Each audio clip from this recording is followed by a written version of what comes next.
Fine, let me go with the problem number 3. So based on LCM and HCF here, so we need to find LCM of 42, 70, 98 and 126 is. So let us start working on it. So 42, 70, 98 and 126.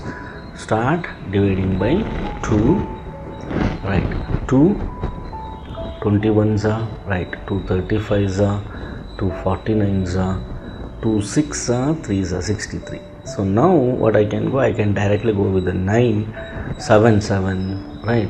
7 3s are, 5s are, 7 7s are, 7 9s are. So now I can go with the 3, right? 3 1s are, 5 I can't divide, 7 also I can't divide, 3 3s are. So further division is not possible. Let us start multiplying this. 2 into 3 into 3 into 5 into 7.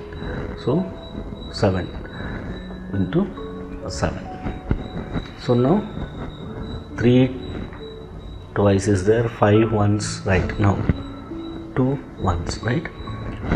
So let us go with this. 7 7s are 49, right? 5 3s are 15, 15 3s are 45, 45 2s are 90, correct? So let us account. 3 2s are 6, 6 3s are 18, 18 5s are 90. Now multiply it here. So 9 zeros are 0, 9 9s are 81, right? 4 zeros are 0, 9 4s are 36, right? 0 1, 8 plus 6 is 14, 1 carry, 3 plus 1 is 4. So 4410 is the LCM of 42, 70, 98 and as well as 126. Option C is the